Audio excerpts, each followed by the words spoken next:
ngomong dulu sama bendahara, terus pembina. Jadi kayak dia ngerasa ini yayasan nenek moyangnya kali ya.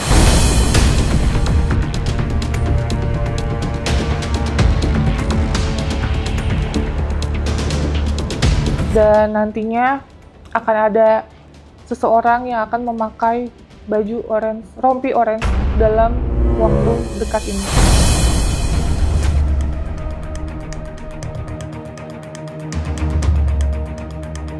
Saya nggak mau nyebutin siapa namanya, pasti kalian udah tahu lah gitu. Tapi yang jelas saya udah nggak sabar untuk melihat itu karena jujur saya sakit hati banget.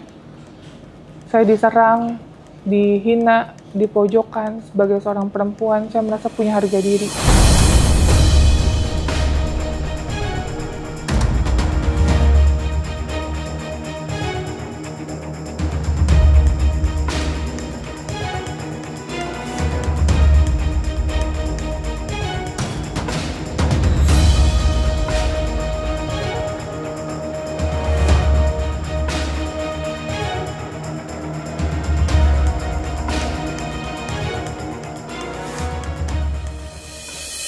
Nah, oke guys, assalamualaikum warahmatullahi wabarakatuh.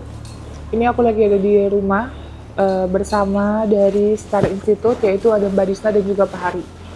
Nah, banyak banget berita simpang siur terkait saya. Sebenarnya kita itu posisinya bingung. Di saat kita klarifikasi, nanti dibilang klarifikasi terus, tapi nggak klarifikasi, kalian mempertanyakan apa yang sebenarnya terjadi. Bahkan menerka-nerka, atau ada juga orang yang melakukan penggiringan opini publik dan kalian percaya itu, padahal statementnya bukan keluar dari mulut saya.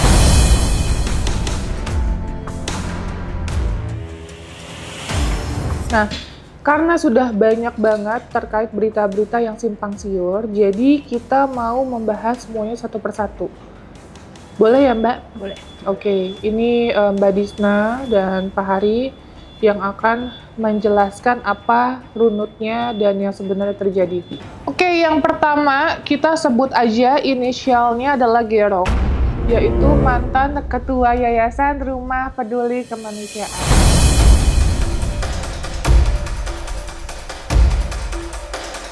Nah Mbak, terkait Gerong ini, kapan dia sudah dinonaktifkan dari Ketua Yayasan? Baik, yang pertama sih sebenarnya sebelum ke sana, Teh Novi, kita perlu membahas tentang mengapa saudara G ini dinonaktifkan. Jadi bukan serta-merta karena memang like and dislike pihak yayasan ya, tapi lebih kepada prosedur-prosedur operasional yang dilanggar. Ada beberapa alasan, diantaranya dia mengeluarkan surat ya Pak, surat kemudian yang menstatus quo-kan yayasan. Ini pertama dalam sejarah Novi, nggak pernah ada ketua menstatus quo-kan yayasan sehingga yayasan itu tidak bisa bergerak gitu. Dan dia hanya perseorangan, yaitu bertindak untuk dan atas nama ketua saja tanpa pengurus yang lainnya.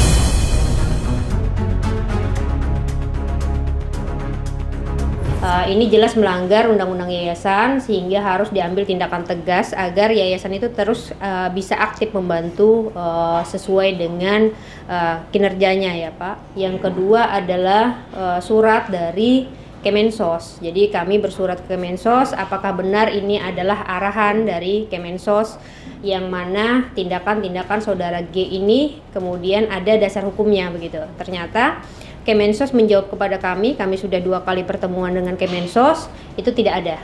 Jadi di dalam surat yang kami terima dari Kemensos, itu sama sekali Kemensos menjelaskan bahwa Kemensos tidak pernah memberikan arahan apapun kepada saudara G ini.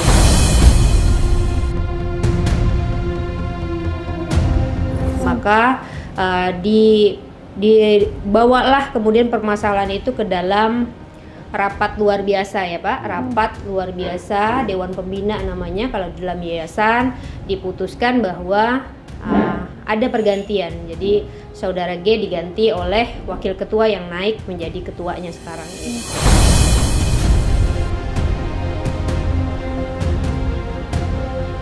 Jadi memang dalam kepengurusan yang berubah di 3 Januari 2025 di mana saudara G ini sebagai ketua badan pengurus yayasan, kami diminta oleh organ yayasan yang lain.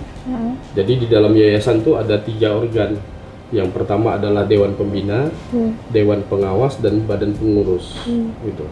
Jadi kita diminta oleh Dewan Pembina, Dewan Pengawas, dan Wakil Ketua Badan Pengurus, Sekretaris Badan Pengurus, Bendahara Badan Pengurus untuk menjadi kuasa hukum daripada yayasan.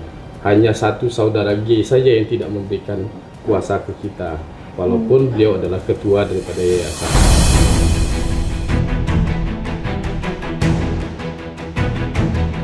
Nah, bermula dari adanya gugatan keperdataan dari kuasa donatur di Pengadilan Negeri Tangerang, yang ternyata itu saudara G tidak mengambil tindakan apapun terhadap gugatan tersebut.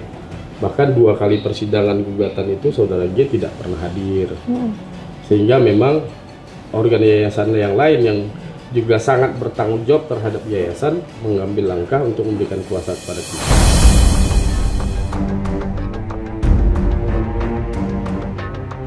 Jadi dasar kita berbicara adalah kami dari Equality Law Firm Setara Institute juga merupakan kuasa hukum daripada yayasan.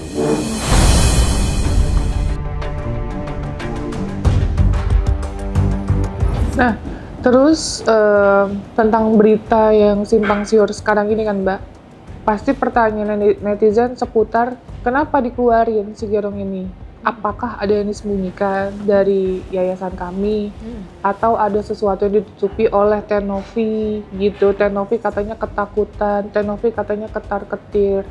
Nah, sedangkan jujur aja ya guys, si Gerong ini menjabat jadi ketua ngurusinnya soal duit terus ya. Sedangkan saya pada saat menjadi ketua nggak ada saya ngurusin duit.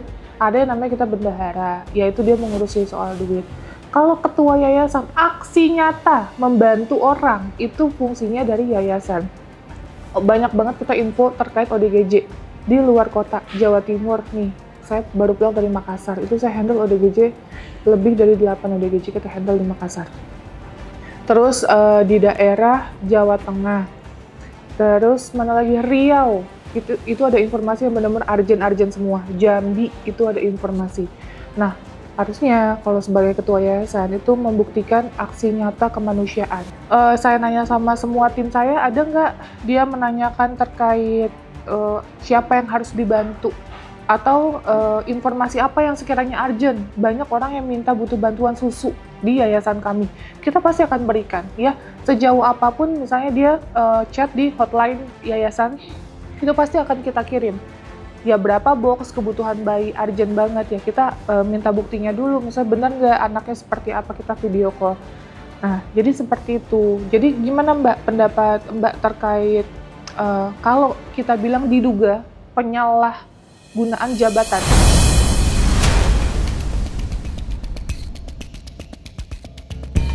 Gimana Mbak? Iya. Jadi memang dari kami berkomunikasi dengan Kemensos ya 2 kali ya Pak. Kami 2 kali berkomunikasi dengan Kemensos, alhamdulillah mendapat jawaban. Dasar itulah yang kemudian menjadi acuan kita mengadakan rapat luar biasa pembina kemarin. Memang ditemukan banyak tindakan yang di luar, offside ya terhadap undang-undang yayasan. Salah satunya itu tadi menstatus quo-kan yayasan, itu nggak pernah terjadi. Jadi sepanjang sejarah kami mengurusi yayasan itu nggak pernah terjadi. Bahkan kalau misalkan ditanyakan kepada para ahli hukum ya di bidang yayasan, ini juga sesuatu yang mungkin offset tindakan seorang ketua melakukan status quo terhadap yayasan. Jadi kalau di status quo kan itu dibekukan. Jadi tidak boleh pengurus yayasan itu tidak boleh melakukan apapun, mau bertindak untuk kemanusiaan apa segala macam itu nggak boleh. Dan itu dilakukan oleh saudara G ini terhadap Yayasan Rumah Peduli Kemanusiaan dengan dasar LP yang disensor.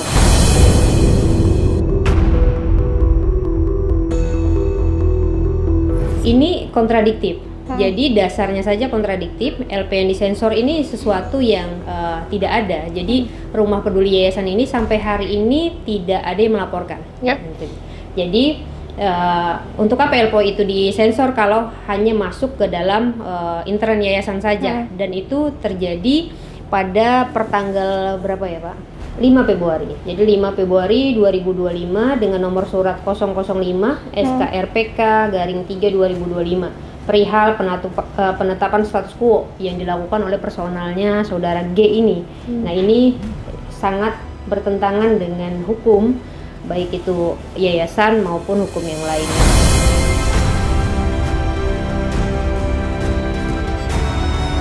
Yang kedua, itu tadi yang saya sampaikan bahwa kami mengacu pada surat kami yang dijawab oleh Kemensos ya Pak, bahwa tidak pernah ada arahan. Jadi tidak pernah ada arahan untuk menstatus quo-kan, terus juga tidak pernah ada arahan untuk penggunaan dana-dana ya di yayasan, terus kemudian memprint mutasi rekening yang dilakukan oleh saudara G itu juga dari 2021 ke 2022. Oh, dari 2022 sampai 2024.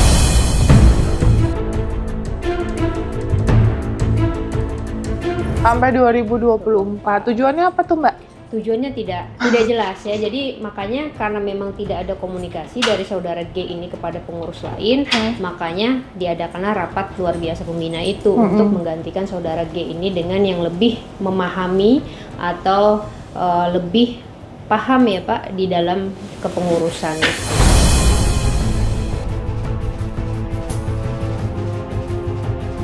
Oke. Jadi memang banyak sekali tindakan-tindakan secara sepihak yang dilakukan oleh saudara G. Termasuk membuat surat pernyataan bahwa yayasan bertanggung jawab atas seluruh dana yang disalurkan kepada pihak lain yang ada di NTT. Padahal tidak adanya rapat pengurusan, tidak ada dilibatkan pihak lainnya terkait ini semua. Bahkan sampai detik ini kita tidak adanya menerima laporan, ya, tidak ada laporan terkait dana itu. Dia ngasih ke Kemensos, ke kita kagak. Sedangkan dia ini badannya katanya ketua yayasan, bener ya Mbak? Betul. Jadi ini aku bahasanya jangan bahasa hukum, biar kalian paham gitu.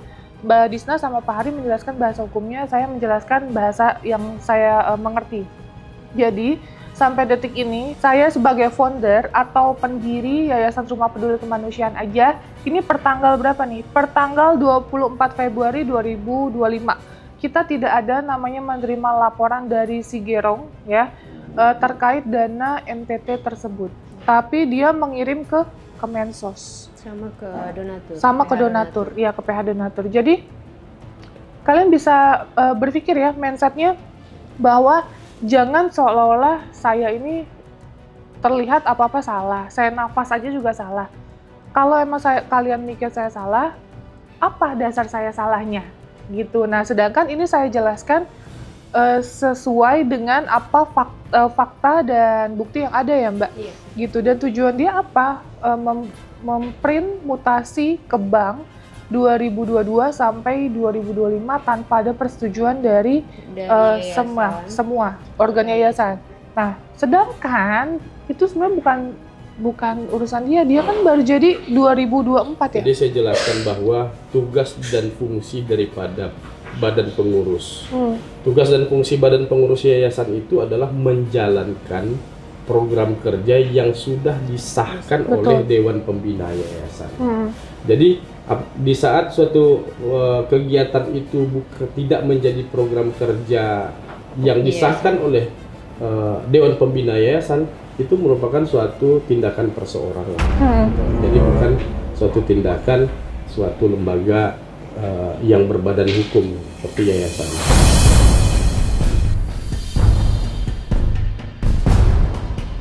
Nah, yayasan itu diatur oleh undang-undang. Ada 2 undang-undang yang mengatur tentang yayasan, gitu, dan juga anggaran dasar daripada yayasan.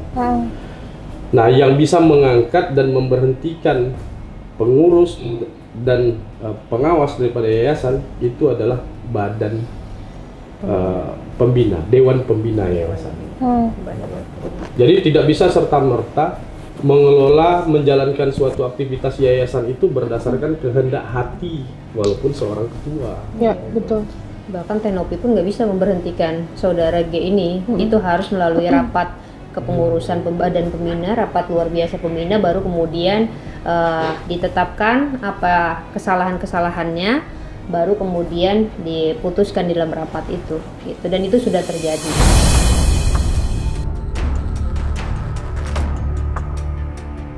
Oke. Dan juga saya mau menjelaskan terkait dana CSR yang katanya saya meminta itu. Jadi saya jelaskan ya guys. Saya ini membuat YouTube, basic saya adalah pramugari selama 8 tahun. Pada saat saya resign, saya langsung melanjuti konten kreator. Ya, saya total di jalan ini sudah kurang lebih 2020 sampai sekarang ya. Sudah 4 tahun lebih. Jadi selama ini kita ya dan tim saya nggak ngerti yang namanya dana-dana CSR, dan saya pun tidak terbiasa untuk meminta atau mengemis terhadap orang lain. Kita apapun kita lakuin, kita halal, kita jualan, live streaming, kita keluarin produk parfum dan lain-lain. Jadi terkait dana CSR yang dia bilang itu adalah saudara NP yang meminta. Lah kita aja nggak ngerti dana CSR, kita 3 tahun tidak pernah yang namanya minta-minta dana CSR terhadap orang lain atau perusahaan.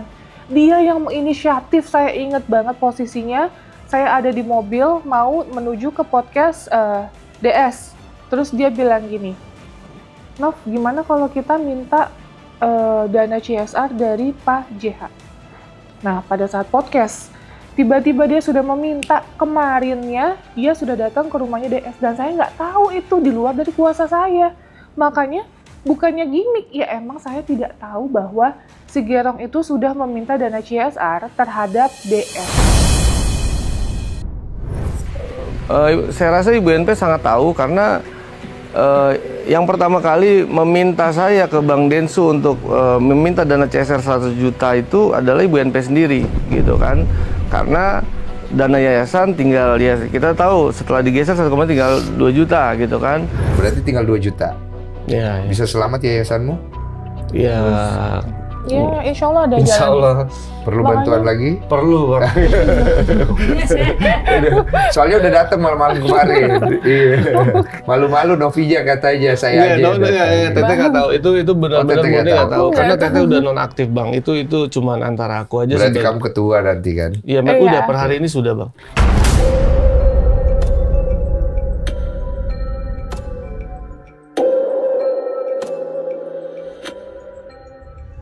Nah, jadi saya jelaskan sesuai bukti dan chat dari dia terkait dana CSR. Nah, dapatlah transfer 100 juta dari DS, ya Mbak. Itu pun saya diinformasi dari Mbak Disna. CP Sumargo. Betul. Nah, saya dapat info dari Mbak kan ya? Iya, betul. Saya lagi di luar. Lagi. Saya dapat dari bendahara kaget ada dana masuk, terus saya infokan ke Teknopi. Nah, selang kemudian hanya berapa jam ya Mbak? Beberapa jam di hari yang sama, terus Teknopi telepon saya suruh jangan digunakan atau balikan ke orang yang mengirim CSR itu agar tidak terjadi masalah di kemudian hari. Betul, itu ada buktinya ya. Kita bilang tolong dikembalikan dan tidak boleh dipakai. Itu ada buktinya, kita bisa bertanggungjawabkan semua. Tiba-tiba hilanglah itu uang 100 juta rupiah. Ternyata ada tarikan tunai yang dilakukan oleh saudara Gerong. Yang katanya, ya ini katanya, karena kita belum dapat laporannya Mbak ya, jadi makanya saya bilang katanya. Yang katanya dipakai untuk pembiayaan akuntan publik yang dipilih oleh siapapun, kita nggak tahu orangnya. Ya, apakah itu benar?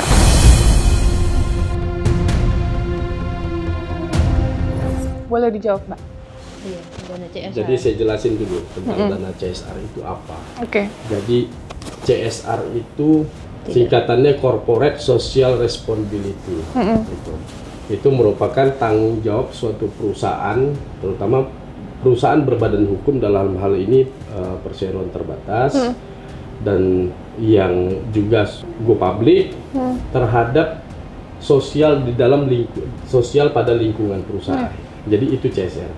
Jadi CV itu bukan perusahaan berbadan hukum, sehingga tidak punya kewajiban untuk memberikan CSR.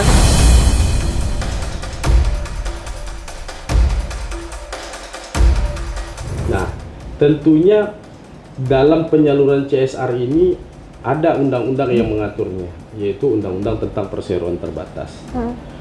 Nah, dalam penyaluran CSR ini juga tentu ada perjanjian, permohonan, ada SOP-nya ya, peruntukan yang harus tentunya Dilengkapi. jelas gitu. Nah, di saat dana ini disampaikan kepada yayasan, disalurkan kepada yayasan tanpa adanya permohonan atau perjanjian kerjasama antara perusahaan dengan yayasan, ini menjadi sesuatu yang dipertanyakan, sebenarnya ini dana apa.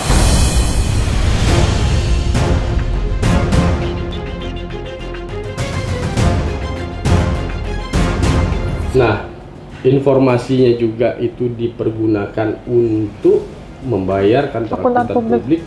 Ini jelas sudah tidak sesuai dengan Fungsi CSR. fungsi daripada CSR itu sendiri gitu. Karena nggak ada CSR untuk membayar akuntan publik. Baru ini dalam sejarah.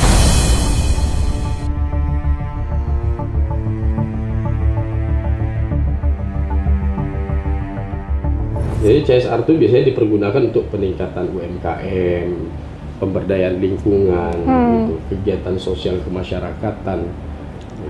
Jadi, maaf dipotong juga, untuk rincian dana CSR 100 juta, mungkin kalau perusahaan yang mendengar ini adalah badan yayasan dan audit 100 juta, mungkin ketawa kayaknya Mbak.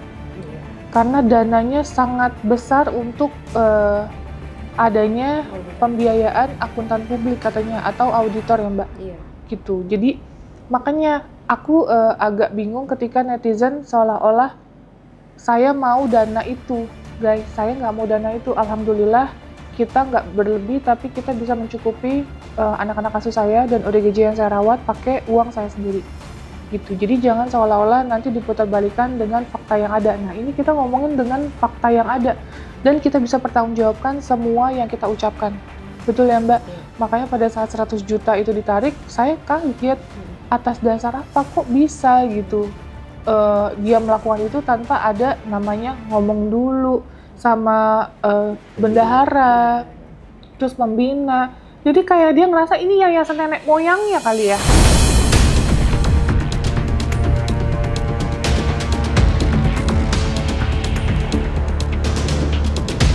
Ini yayasan punya dia kali. Ini saya juga agak gemes sama si Gerong. Saya nggak tahu pola pikirnya apa, mindsetnya apa. Dia bisa melakukan ini gitu. Jadi wajar aja, dia orang yang saya gaji loh guys. Ya, ingat ya, dia adalah orang yang saya gaji. Dan yayasan bukan menghidupi kami, tapi kami yang menghidupi yayasan. Gaji karyawan, mulai dari pengasuh, pembiayaan anak, terus semua-semuanya itu adalah uang pure dari saya pribadi.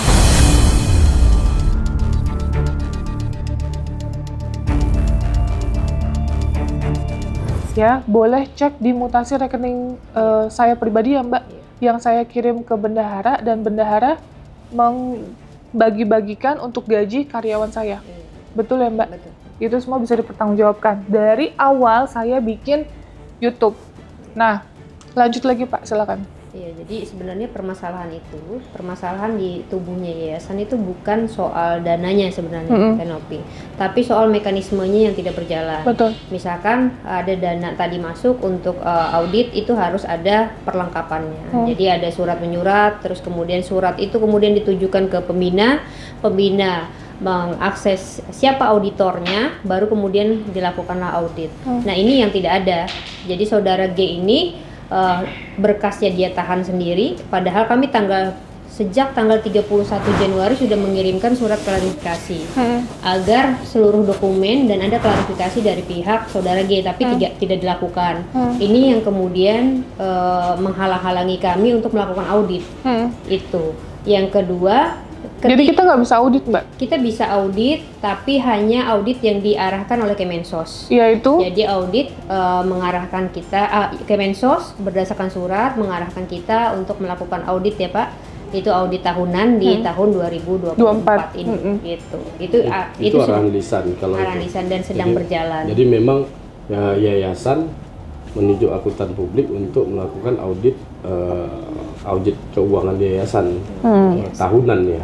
Gitu. Nah, sementara yang diminta Kemensos itu adalah audit terhadap pengumpulan dana donasi yang mulai dari donasi terkumpul, dari masuk sampai keluar. Masuk sampai dengan keluar, bukan terhadap keuangan yayasan. Dokumen itu yang ditahan oleh saudara G. Dokumen yang kemudian kita mau melakukan audit terhadap tindakan dia yang info dari Kemensos berdasarkan surat yang kami dapat itu juga tidak sesuai arahan. Kami mau melakukan audit itu yang ditahan. Jadi dokumen itu sampai hari ini tidak ada di yayasan.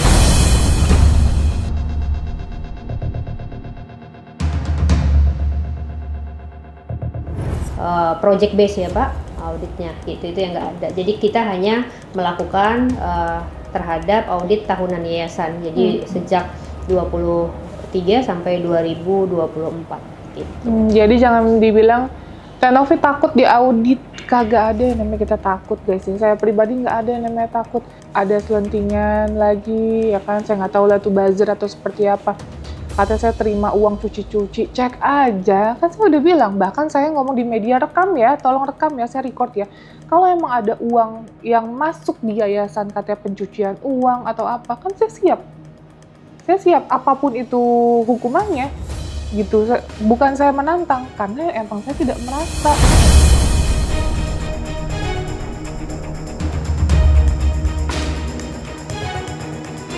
Saya sekarang ini posisi di mana kita udah melakukan yang terbaik, tapi kita masih disalahkan karena ulah orang yang tidak bertanggung jawab. Nah, kita ceritakan faktanya, dibilang nanti misklarifikasi. Nanti kita jelaskan lagi faktanya, nanti kita salah lagi. Tapi yang jelas di sini saya hanya mau memberikan statement, saya memiliki hak untuk memberitahukan yang sebenar-benarnya. Kalian suka, alhamdulillah. Tidak suka, saya tidak pernah memaksa kalian untuk suka sama saya.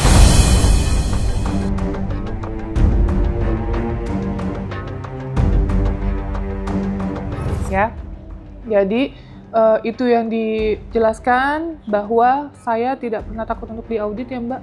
Saya malah nanya tuh sama Pak Hari, Pak kapan saya diaudit? Pak kapan saya diaudit? Gitu, saya nanya mulu gitu. Saya orang yang pengen, ya udah ayo cepetan audit ini audit gitu. Karena biar jelas. Dan yang dilakukan saudara G itu audit sendiri dengan menggunakan uang 100 juta, itu saya nggak tahu menau ya. Yang jelas untuk audit yayasan saya siap pakai dana pribadi ya, bukan dana dari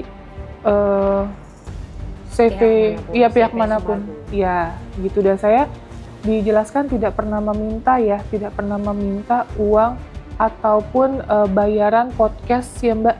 Selama saya podcast sama orang lain, saya tidak pernah menerima bayaran, hanya untuk waktu itu transportasi fee itu sebesar 5 juta rupiah ya. Dari beberapa 5 podcast ya, 5 podcast dengan jutaan view. Dan saya diberikan transportasi 5 juta pada saat podcast. Ingat banget masalah Bang Abraham Silaban.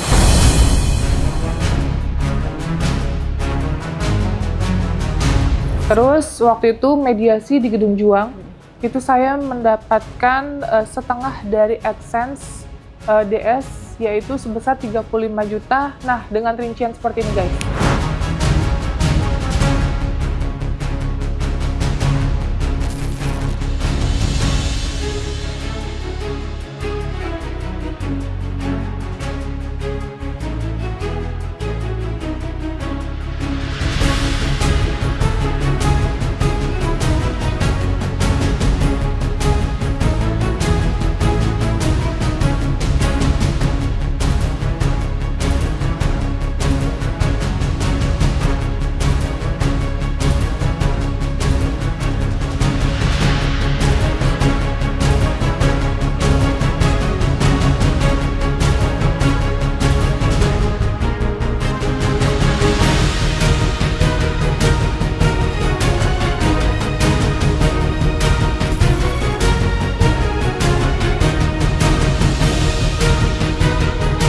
Nah, itu rinciannya, dan itu ada bukti transfernya. Kita pengeluaran sebesar 30 juta lebih.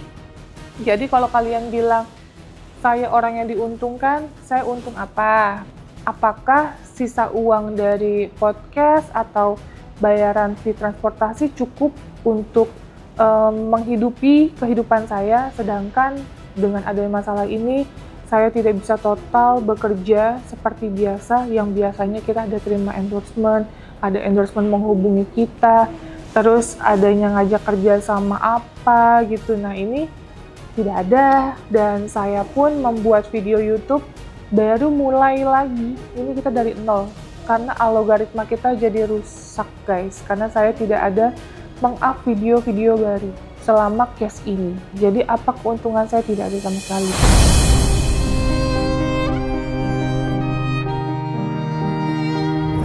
Ya, saya juga nggak mau menghibah cerita tentang apa yang saya alami atau saya survive hidup untuk menghidupi karyawan saya tidak mau dan saya tidak akan lakukan itu. Tapi yang jelas saya mau menjelaskan basic dasar yang terjadi di yayasan kami terkait Mas G atau si Gerongga.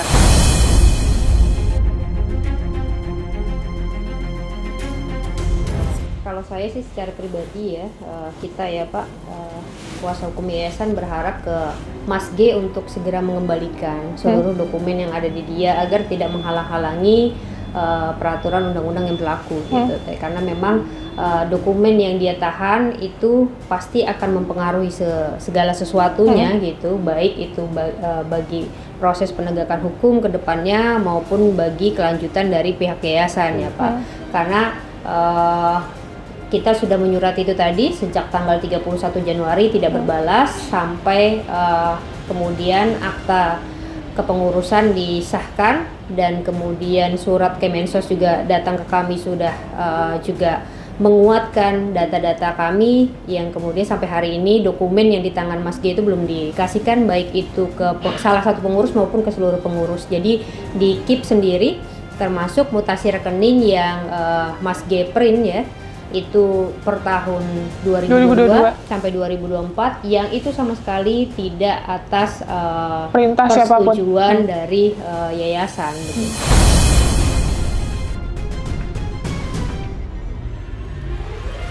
Banyak banget ya sekarang netizen tuh yang ngomong kayak Tenovi kalau tidak ada namanya tindakan hukum berarti Tenovi salah. Aku selalu diberikan statement seperti itu. Banyak banget VT-VT yang berseliweran seperti itu. Jadi respon dari Pak Hari dan Mbak Risna seperti apa? Ya, kita menunggu itikat baik. Tetapi memang kalau baik dokumen-dokumen itu terlihat tidak ada itikat baik. Betul. Tidak ada itikat baik. Tentunya kita akan mengambil langkah-langkah lebih lanjut yang terukur, bukan mencari-cari kesalahan. Nah, sebenarnya kita selalu mau bergerak di dalam diam, gitu. Tahu-tahu pakai rompi oranye aja lah. Iya.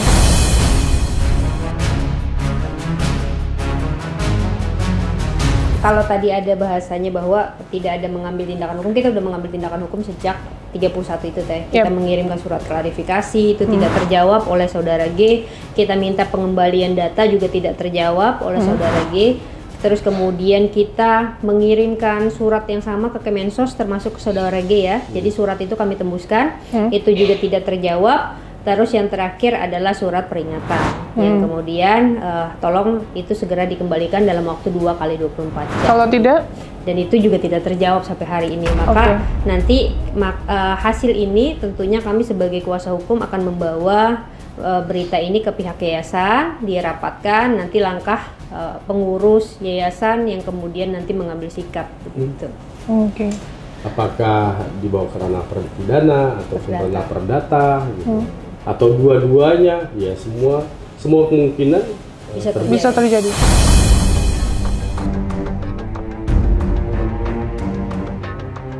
Jadi si G ini juga sudah berjalan berapa itu ya laporan ya Mbak? Terkait AS melaporkan ada 2. Kalau AS melaporkan ada 2. Penggelapan dan juga pemalsuan. Dua-duanya penggelapan tapi lokus dengan temposnya beda, lokasi dan temponya yang berbeda. Itu dua-duanya penggelapan. Pemalsuan penggelapan yang pertama tentang identitasnya, terus yang kedua penggelapan dan penipuan.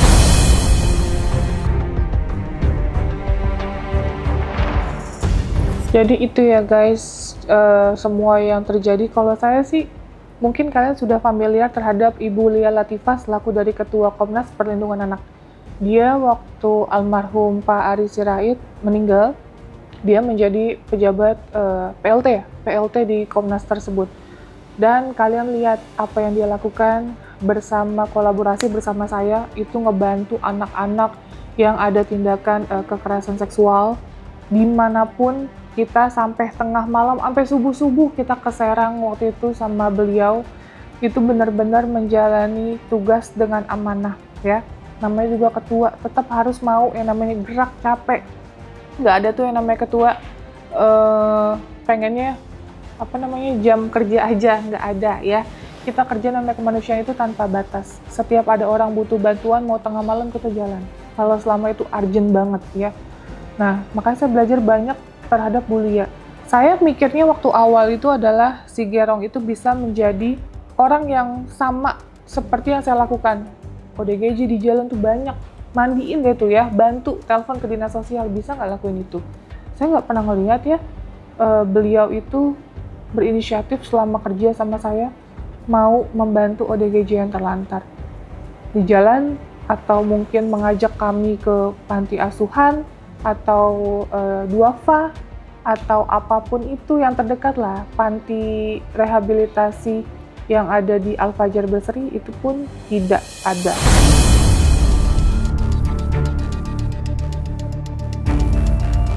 Dia selama menjabat beberapa bulan hanya mengurusi soal uang, dan uang semua.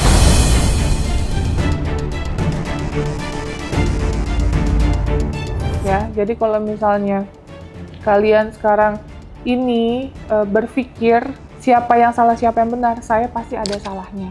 Pasti, saya nggak mungkin, saya bukan manusia yang sempurna. Dan makanya saya selalu bilang, saya bukan manusia sempurna, bukan manusia suci. Saya bukan bidadari tanpa sayap dengan slogan-slogan yang kalian berikan. Atau bukan malaikat atau bidadari, saya nggak tahu. Makanya saya kalau diberikan statement atau panggilan seperti itu, buat saya terlalu jauh, karena saya masih manusia yang banyak dosa, masih manusia yang banyak kesalahan. Tapi di sini saya mengabdikan hidup saya, mewakafkan hidup saya selama 4 tahun ini, mau jalan 5, bahkan sampai saya meninggal, itu tetap konsisten membantu orang sampai kapanpun. Ya, sampai kapanpun. Mungkin nanti saya dapat jodoh, saya akan menikah, saya akan tetap melakukan ini. Ya, sampai kapanpun.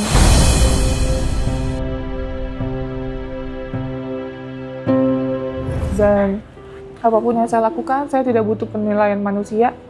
Mau kalian nganggap saya buruk, sekalipun saya akan tetap melakukan kebaikan, karena itu adalah perintah yang diajarkan oleh Allah SWT.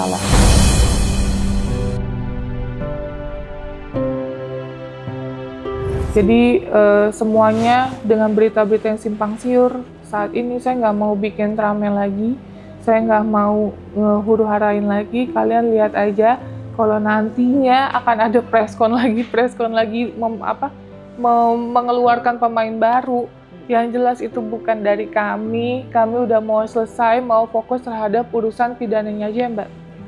Karena kan ini sekarang masih berjalan, dan saya pun ada melaporkan orang, ya Mbak, saya nggak mau sebut namanya siapa, inisialnya juga saya nggak mau sebut, tapi kita akan fokus terhadap itu, dan saya rasa keadilan harus ditegakkan atas semua statement yang dia berikan.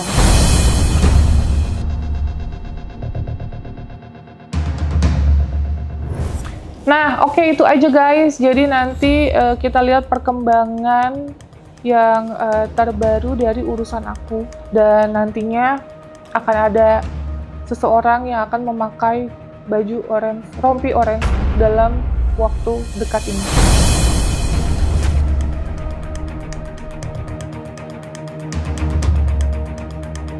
Saya nggak mau nyebutin siapa namanya, pasti kalian udah tahu lah gitu. Tapi yang jelas saya udah nggak sabar untuk melihat itu, karena jujur saya sakit hati banget. Saya diserang, dihina, dipojokkan sebagai seorang perempuan. Saya merasa punya harga diri. Jadi ya kita lihat aja nanti seperti apa ya. Mohon doanya aja, semoga saya tetap kuat, tetap bisa ngejalanin ini semua. Apapun yang saya lakukan bisa dimudahkan, segala urusannya bisa dilancarkan, dan paling terpenting semoga rezeki saya bisa berlimpah ya guys, karena saya punya anak dan banyak hal yang harus saya biayai, termasuk ada lansia yang kita titipkan di KNDJH Malang, ada anak-anak juga yang kita titipkan di KNDJH Malang dan juga Blitar ya. Jadi ada Malang, Blitar, sama Bekasi, 3 yayasan yang kita titipkan, tapi dia yayasan independen. Jadi kita harus membayar bulanan terhadap yayasan-yayasan tersebut.